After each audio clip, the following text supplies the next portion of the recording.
In this video I'm looking at the soul classic Sunny as played by Booker T and the M.Gs. It's a classic tune, beautiful chord progression, and this version contains some excellent guitar work from Steve Cropper. There's a lovely rhythm part and also some great soloing. Soloing's not something you usually associate with Steve Cropper, but he was clearly a very capable soloist, as you can hear on this tune. And this one was recently requested by someone, so thanks for the suggestion. Always nice to get suggestions for video ideas and song ideas. I can't promise that I'll always manage to get around to them, but sometimes I do. And I guess this one qualifies as my annual summer special. It's called Sunny, so that kind of works, I suppose. Anyway, let's get started. I'm going to play through the tune for you and then I'll break down exactly what's going on.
This one's from 1967 and it appears on the album Hip Hug Her, which is a fantastic record. I actually looked at the title track a while back on this channel, so you might like to check out that video.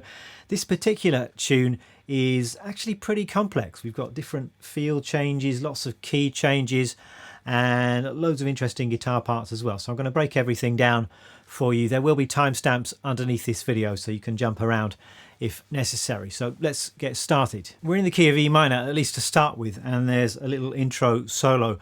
Interestingly, the first minute or so of the tune has got quite a different feel, and it seems to be based on the chord changes to House of the Rising Sun, and then it quite cleverly segues into Sunny. So the chord changes at the start that are outlined by the bass and the organ, it's E minor, G, A, C, E minor, G, B7, those classic Rising Sun chord changes.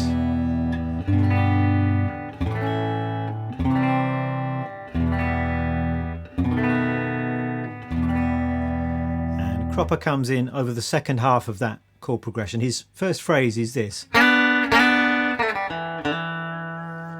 nice, strong, clear opening statement. He's just using the E minor pentatonic scale, and you might like to visualize that on the fretboard. In particular, this great diagonal scale pattern that goes like this.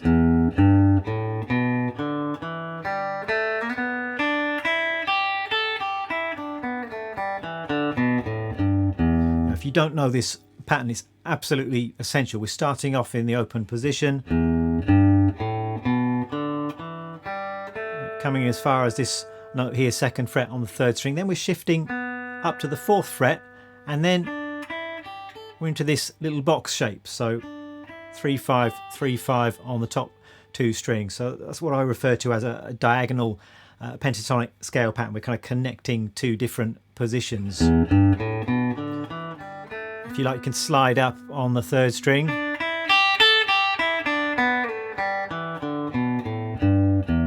So if you don't know that, it really is a must-know scale pattern, and it's not surprising that this particular scale pattern is so popular. It falls very naturally under the fingers, and it's very easy to get good music out of it. Anyway, back to what Cropper was doing. This opening phrase, just coming straight out of that scale shape. We've got this little double stop shape, so 4 on the G, 3 on the B, sliding into that, and then coming down into the open position and landing on the root note. Can give that a little bit of vibrato. And then the next phrase, so again sliding up to the 4th fret on the G and landing on the root note. Then we just got some variations on that phrase, and then another variation. So nothing fancy here, just very clear, strong phrases. So, don't be afraid of keeping things simple, finding an idea and then just repeating it, or repeating it with a slight variation. It's kind of almost the same phrase 3 or 4 times, but with just slight variation. So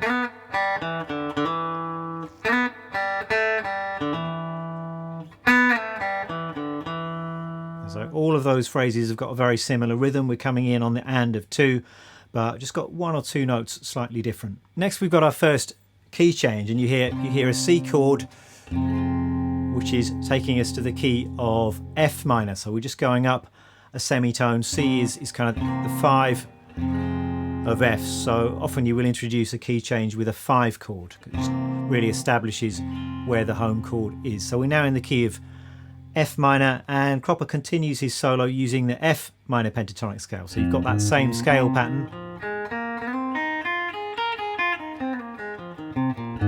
Everything is moved up 1 fret, and you've no longer got those open strings available. And Cropper plays this 1, 2.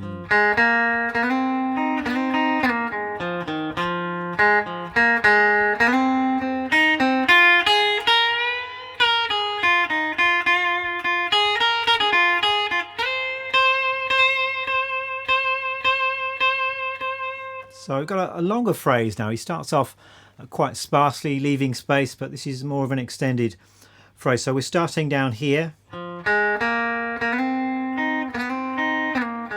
It's that same move, just sliding up into that sort of diagonal box. And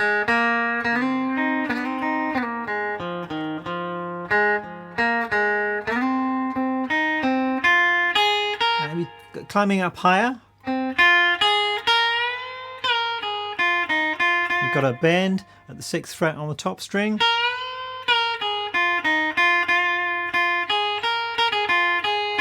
Little skip and variation in the rhythm, which is nice.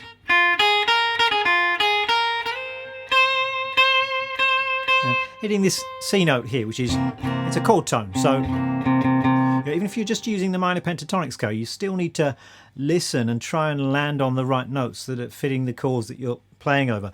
Often that can just be as simple as hitting the root note of the chord you're playing over, which is what Cropper is doing here. We're on the C chord there.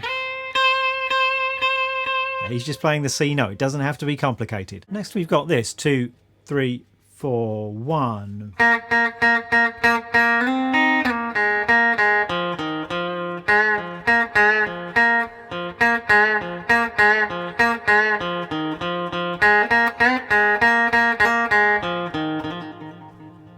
So more quite simple pentatonic stuff. We're just starting at the 3rd fret on the 3rd string, just repeating that note, a little bit staccato, so I'm just bouncing my 3rd finger of my fretting hand,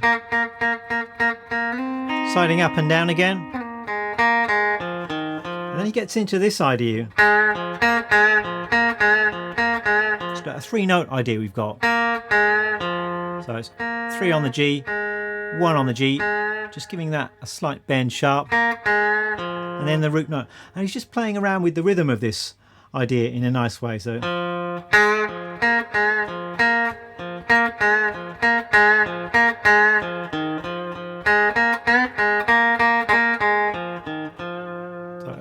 great how much mileage you can get out of just 3 or 4 notes there. So that's the intro solo. I'm not suggesting you learn that note for note. It is, after all, I suppose, fairly standard minor pentatonic vocabulary.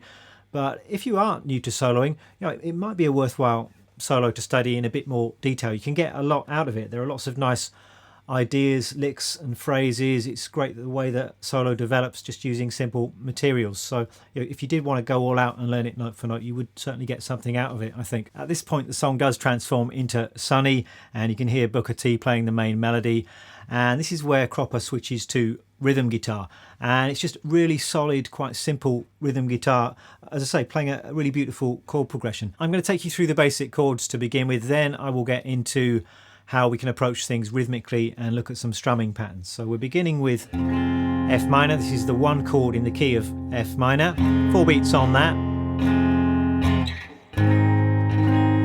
Then we've got A flat 7, which is the flat 3 dominant 7 chord, and this is the 6, or the flat 6 major chord. This is a D flat major. And then next we've got G minor to C, 2 beats on each of those chords. So F minor, A flat 7, D flat, G minor, C.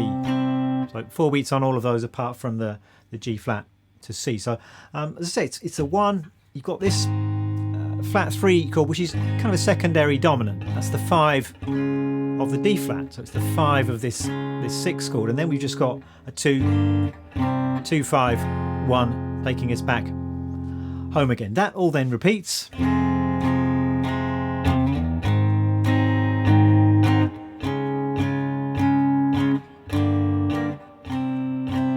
Then it changes slightly. We've got F minor, A flat 7, D flat, and then this beautiful chord. This is a G flat 7 or F sharp 7, and you know, it's surprising for me, this is the most beautiful part of the chord progression. So we've got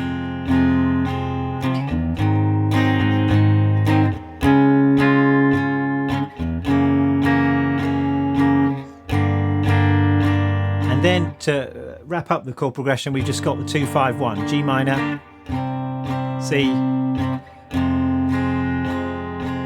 back home to F minor. So what is that F sharp 7 doing in there? And one way I've seen it explained is it's a flat 5 substitution for a C7. So C7 is the 5 chord in the key of F minor. You can just do a flat 5 sub, so that the root of that chord is a flat 5th away, and those chords can be substitutes for one another, just to kind of spice up the harmony slightly, but they're doing the same kind of a job. So that would be one kind of theoretical justification of what that chord is doing there. But you know, the main thing is it sounds great. It sounds beautiful. Now, interestingly, Cropper seems to be playing a D flat minor at that point rather than this F sharp 7. So on the surface of it, he seems to be departing from the conventional chord changes. But if you think about it, this chord, the D flat minor and the F sharp 7, are actually very similar. There are notes in common, and they're kind of doing a very similar job, so they will substitute for one another. The bass at this point is playing an F sharp, and over the top of that I think Cropper is playing this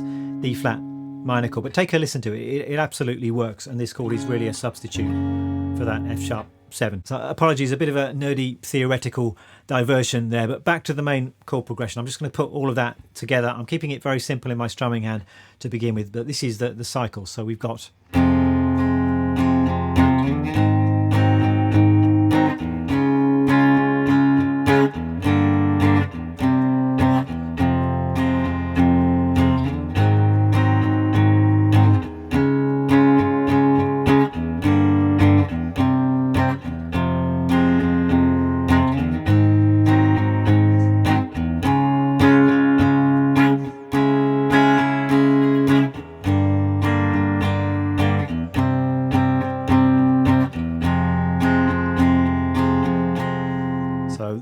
was playing the minor chord at that point, which is, I believe, what Cropper is doing. That's how I'm hearing it on the recording. Let's talk about the rhythm then, and I'm going to give you some suggested strumming patterns.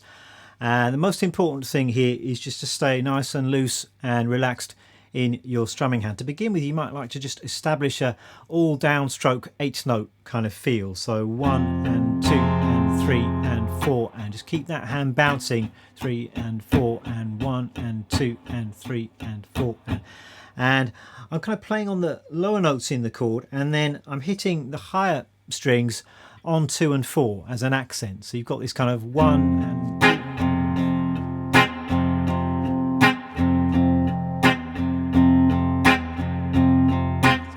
Bouncing on the lower strings, hitting those high string accents, just bouncing my fingers on the fretting hand a little bit as well to make it a bit groovier and more percussive. So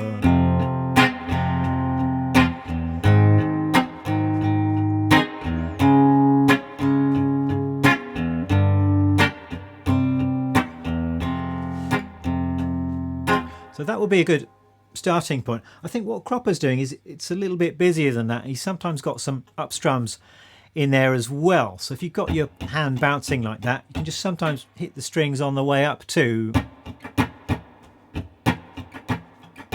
And in particular, he's going.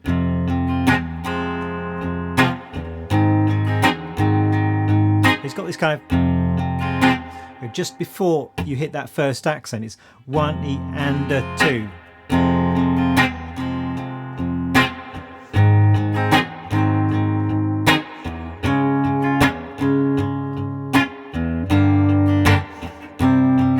So that will be a starting point for the strumming. It doesn't need to be exactly that all the way through, but that kind of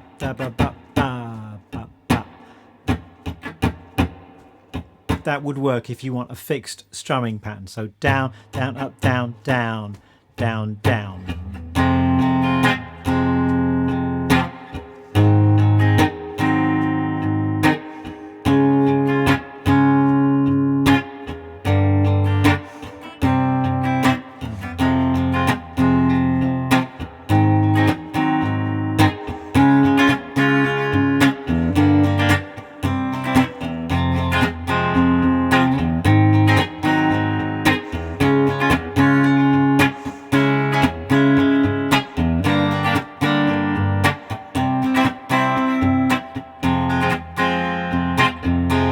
That's the main rhythm guitar part then. Now it's just a question of taking that sequence up 1 fret at a time for a series of key changes. So we've played it in the key of F minor. Next we're just heading to the key of F sharp minor, and the key change is preceded by the 5 chord once again. So he's playing this C sharp major chord, which is the 5 of F sharp minor. So you can play that just to lead into the key change, and then we've established the new key. It's exactly the same. This goes round.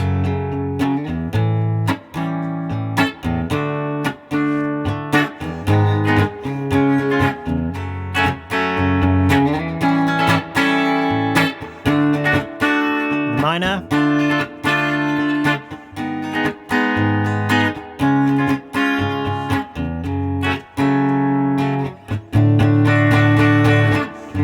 And then we're going up 1 more fret to the key of G minor. So we're preceding that key change with the 5 of G minor. This is a D. And we're into the new key. And that's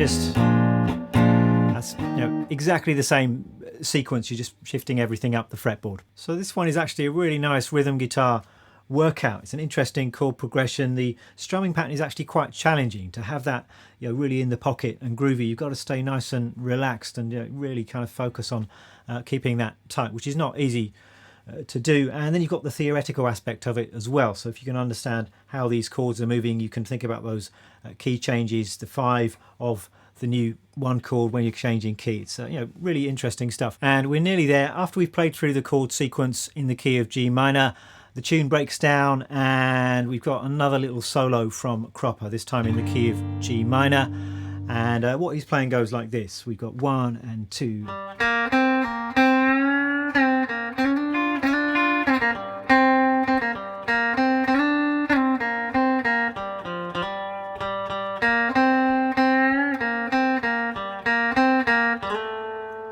So I won't take you through every single note here.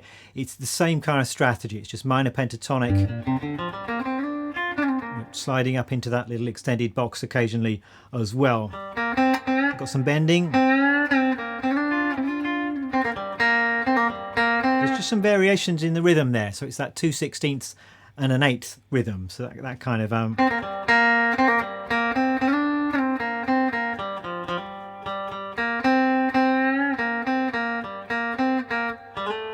and he's landing on this A note here, which is a chord tone. It's the 5th of our 5 chord D7, and then we're just going around the chords one more time. It's actually just the last part of the chord progression. So